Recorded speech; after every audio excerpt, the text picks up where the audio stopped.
உலகெங்கும் வீற்றிருக்கும் நேயர்களுக்கு உங்கள் விஞ்ஞான ஜோதிடர் ஆம்பூர் வேல்முருகனின் இனிய வணக்கங்கள்.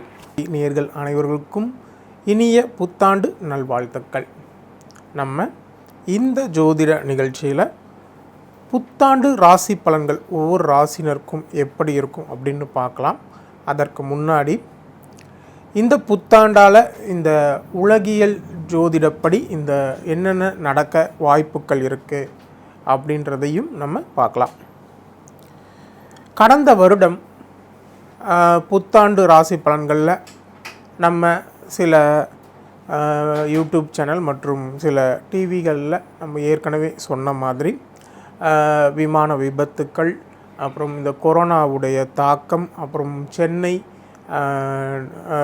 வந்து நீரால் பாதிப்படைகிறது, இன்னும் மற்ற பகுதிகளும் நீரால் அதிகமாக பாதிப்படையும் அப்படின்னு நம்ம சொல்லியிருந்தோம். இது போன்ற பல நிகழ்வுகளை கொரோனா வந்து மனிதர்களுக்கு மட்டும் இல்லாமல் விலங்குகளுக்கும் பரவும், விலங்குகளுக்கு புதிய நோய்கள் வரும், இந்த மாதிரியான விஷயங்கள் எல்லாம் 2021 ப்ரிடிக்ஷனில் நம்ம கொடுத்துருந்தோம்.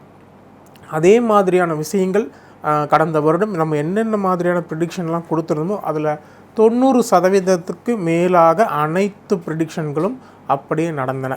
அதுபோல் இந்த வருடம் உலகியல் ஜோதிடப்படி எந்த மாதிரியான நிகழ்வுகள் இந்த உலகத்தில் நடக்க இருக்குது அப்படின்றதையும் நம்ம பார்க்கலாம். முதல்ல இப்போ இந்த கொரோனா பிரச்சனை இருக்குது இல்லையா, இந்த கொரோனா பிரச்சனை வந்து நம்ம 2 வருடத்திற்கு முன்னாடி, அதாவது முதல் லாக்டவுன் வரும் பொழுதே நம்ம வந்து இந்த கொரோனா பிரச்சனை எத்தனை நாள் இருக்கும் அப்படின்னு நம்ம முன்னாடியே சொல்லியிருந்தோம். குறைந்தது 2 முதல் 2.5 வருடம் கொரோனாவின் தாக்கம் இருக்கும். அதற்கு பிறகு கொரோனாவிலிருந்து ஓரளவு விடுதலை பெற முடியும் அப்படின்னு நம்ம சொல்லியிருந்தோம். நம்ம சொல்கிற மாதிரியே இன்னும் இந்த கொரோனாவின் பிரச்சனை உலக நாடுகளெல்லாம் இருந்துகிட்டு தான் இருக்குது. அதே மாதிரி கடந்த வருட ப்ரிடிக்ஷனில் மே மாதத்தில் வந்து கொரோனா பிரச்சனை திரும்ப அதிகமாகும்னு நம்ம சொன்னோம். அதே மாதிரி நடந்தது. இந்த வருடம் இந்த கொரோனா பிரச்சனை எப்படி இருக்கும் அப்படின்னு பார்த்தோம்னா, இந்த வருட ஆரம்பத்திலே இந்த வருட ஆரம்பத்திலே ஜனவரி, பிப்ரவரி, மார்ச், ஏப்ரல் அப்படின்னு சொல்லிட்டு அது ஜூன், ஜூலை வரையும் இந்த கொரோனாவின் தாக்கம் அதிகமாக இருப்பதற்கான வாய்ப்புகள் உண்டு. பழைய மாதிரி சில இடங்களில் அதிகபட்சமாக கொரோனா பரவுறது, லாக்டவுன் வர்றது, இந்த மாதிரியான விஷயங்கள்லாம் வருவதற்கான வாய்ப்புகள் இந்த ஜூலை மாதத்துக்குள்ளே இருப்பதற்கான வாய்ப்புகள் உண்டு. இந்த வருட பிற்பகுதியில் கொரோனாவின் தாக்கம் குறைவதற்கான வாய்ப்புகள் உண்டு. இந்த வருடம் முடிந்த பிறகு 2023 முதல் கொரோனா அப்படின்ற ஒரு விஷயம் முழுவதுமாகன்றதை விட தற்போது உள்ள அளவுக்கு மிகப்பெரிய பீதி அடைய அளவுக்கு இல்லாமல் ஓரளவுக்கு அதன் தாக்கம் சர்வசாதாரணமான ஒரு விஷயமாக மாறக்கூடிய சூழல் உருவாகும். இருப்பினும் இங்கொன்றும் அங்கொன்றுமாக இந்த கொரோனாவின் தாக்கம் ஏதோ சில நாட்களில் ஏற்படுவதற்கான வாய்ப்புகள் உண்டு. அதன் பிறகு இந்த கடந்த வருடங்கள் வந்து சில விபத்துக்கள்லாம் நடந்தது. அதே போல் இந்த வருடமும் மிகப்பெரிய விபத்துக்கள் ஆங்காங்கே நடக்கிறது. இயற்கை பேரழிவுகள் வருவது, நிலநடுக்கம், நீரால பாதிப்புகள் அதிகமாக நடக்கிறது, நிலச்சரிவுகள், அப்புறம் விமான விபத்துக்கள் நடக்கிறது. இந்த மாதிரி இந்த விபத்துக்கள்லாம் பெரிய அளவில் பேசப்படக்கூடிய சூழல்கள் இந்த வருடத்திலும் இருப்பதற்கான வாய்ப்புகள் உண்டு. அது மட்டும் இல்லாமல் இந்த வருடத்தில் சீனா மற்றும் பாகிஸ்தான் மற்றும் இலங்கை, இந்த 3 நாடுகளின் இந்தியாவின் எல்லையில் இருக்கும் இந்த 3 நாடுகளால் எல்லையில் பிரச்சனை வருவதற்கான வாய்ப்புகள் இந்த வருடத்தில் அதிகமாக இருக்குது. கடந்த ஒரு வருடமாக இந்த இலங்கை மீனவர் பிரச்சனை, அதாவது இலங்கை கடற்படையினர் வந்து மீனவர்களை தாக்குறது, இது போன்ற விஷயங்கள் பெரிதளவில் இல்லை. இந்த வருடத்தில் இந்த விஷயங்கள் வந்து திரும்பவும் பழைய மாதிரி அதிகப்படியாக பேசக்கூடிய நிலையில் இருக்கும். அது மட்டும் இல்லாமல் சீனா வந்து இப்போ இந்த வருடத்தில் பிரச்சனைகள் செய்வதற்கான வாய்ப்புகள் உண்டு. பாகிஸ்தானும் சில பிரச்சனைகள், எல்லை பகுதியில் சில பிரச்சனைகள் செய்வதற்கான தீவிரவாத தாக்குதல்கள் ஏற்படுவதற்கான வாய்ப்புகளும் இந்த வருடத்தில் இருக்குது. அது மட்டும் இல்லாமல் போர் பதற்றமான சூழலும் நிலவுவதற்கான வாய்ப்புகள் உண்டு. அடுத்து நம்ம பார்க்கும்போது இந்த இந்திய நாட்டில் மட்டும் இல்லாமல் உலக அளவில் எங்கெல்லாம் தலைநகரங்கள் இருக்கோ அந்த தலைநகரில் பாதிப்புகள், விபத்துக்கள் மற்றும் தீயால பாதிப்புகள் இந்த வருடத்தில் அதிகமாக இருக்கும்.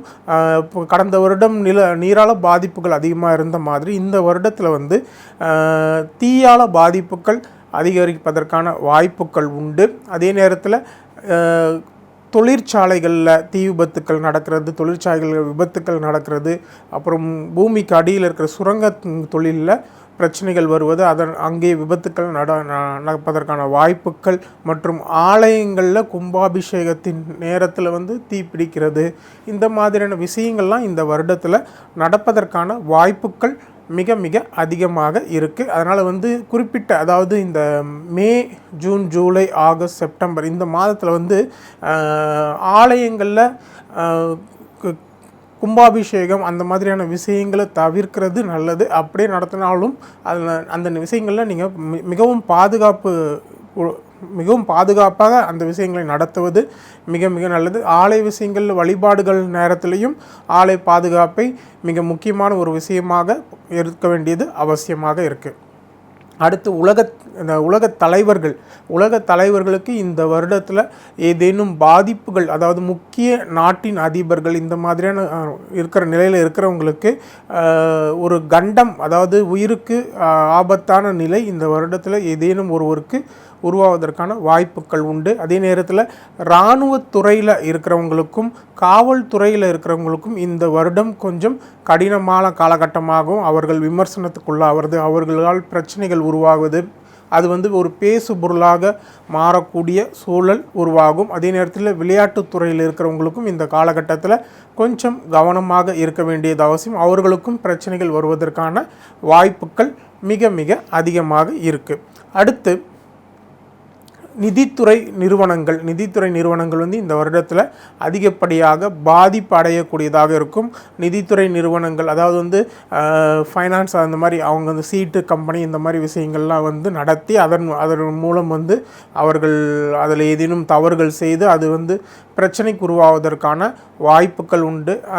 நிதி நிறுவனங்களால் இழப்புகள் நிறைய ஏற்படும். மக்களிடையே வந்து இது வந்து ஒரு மிகப்பெரிய விஷயமாக பேசப்படக்கூடிய சூழல்லாம் இந்த வருடத்தில் உருவாவதற்கான வாய்ப்புகள் மிக மிக அதிகமாக இருக்குது. அதே நேரத்தில் மனிதர்களுக்கு ஒரு பக்கம் கொரோனா இந்த மாதிரி பிரச்சனை இருந்தாலும் புதிய வகை வைரஸ் நோய்கள் மனிதர்களுக்கு ஏற்படுவதற்கான வாய்ப்புகள் உண்டு. மனிதர்களுக்கு மட்டும் இல்லாமல் வீட்டில் வளர்க்கும் கால்நடைகள், அதாவது ஆடு, மாடு, கோழி இந்த மாதிரியான விஷயங்களுக்கும் புதிய நோய்கள் பரவுவதற்கான வாய்ப்புகள் இந்த வருடம் மிக மிக அதிகமாக இருக்குது. அதனால் வந்து அதற்கு ஏதேனும் பிரச்சனை உடனடியாக அதற்குரிய நடவடிக்கைகளை அரசோ மற்றவர்களும் எடுக்க வேண்டியது மிக மிக அவசியம்.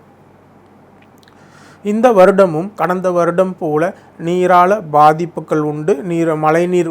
ஆனால் ஒரு விஷயம் என்னென்னா, இந்த நீரால பாதிப்புகள் அடைந்தாலும் இந்த வருட பிற்பகுதியில் விவசாயம் மிகுந்த செழுமைக்குள்ளாகும். விவசாயிகள் இந்த வருடம் வரக்கூடிய மழையால் மிகுந்த பயனை அடைவார்கள். அதே நேரத்தில் தீயால பாதிப்புகள் இந்த வருடம் கடந்த வருடம் நீரால பாதிப்பு அதிகமாக இருந்ததுன்னு நம்ம சொல்லியிருந்தோம். அதே மாதிரி நடந்தது. அதே போல் இந்த வருடம் நெருப்பால பாதிப்புகள் அதிகமாக இருக்கும். ஆங்காங்கே தீப்பிடிக்கிறது, தொழிற்சாலைகளில், வியாபார நிறுவனங்களில் இந்த மாதிரியான விஷயங்கள்லாம் தீ விபத்துக்கள் ஏற்படுவதற்கான வாய்ப்புகள் உண்டு.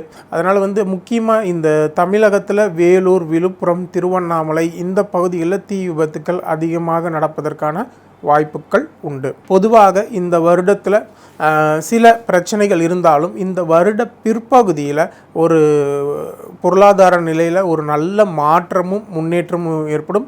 வருட முற்பகுதி, அதாவது ஜூன், ஜூலை மாதம், செப்டம்பர் மாதம் வரை சில பிரச்சனைகளை நம்ம இந்த வருடத்தில் பார்க்க வேண்டிய சூழல் இருக்குது. வருட பிற்பகுதி அப்படின்னும் போது அந்த நேரத்தில் வந்து தொழிலில் நல்ல வளர்ச்சி ஏற்படுறது, மக்களிடையே ஒரு சுமூகமான சூழல்கள் உருவாகிறது, பொருளாதார நிலை உயர்வு அடைகிறது, இந்த மாதிரியான விஷயங்களை எல்லாம் நம்ம பார்க்கலாம்.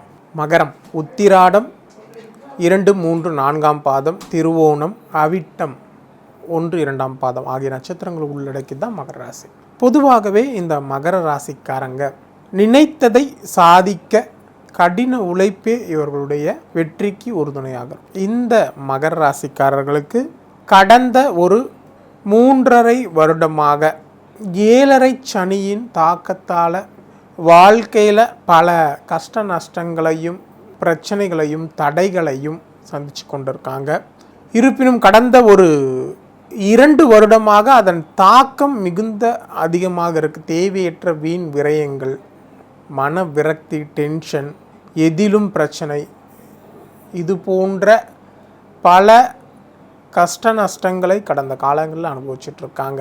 தற்போது இந்த வருட ஆரம்பத்திலேயே இந்த மகர ராசிக்காரர்களுக்கு ஒரு எத்தனை பிரச்சனைகள் இருந்தாலும், எத்தனை கஷ்டங்கள் இருந்தாலும் அதிலிருந்து ஒரு விடிவு இவங்களுக்கு கிடைக்கும்.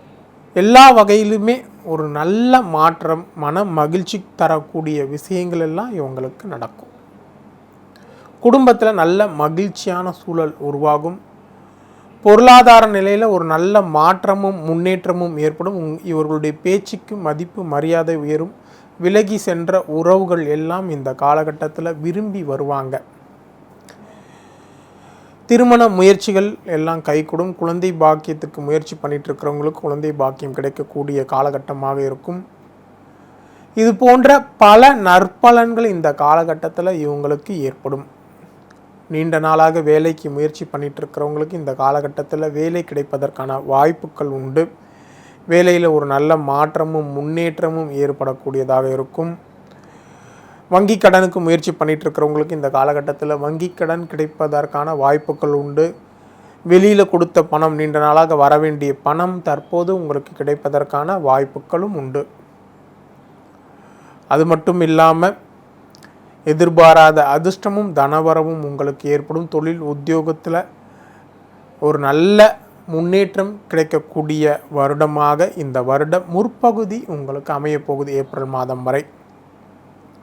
வருட பிற்பகுதியில் நீங்கள் எந்த விஷயத்திலும் கொஞ்சம் கவனமாக இருக்கிறது நல்லது. இருப்பினும் தொழில் மற்றும் உத்தியோகத்தில் ஒரு நல்ல மாற்றம் வருட பிற்பகுதியிலும் உண்டு. எதற்கும் பயப்பட வேண்டாம்.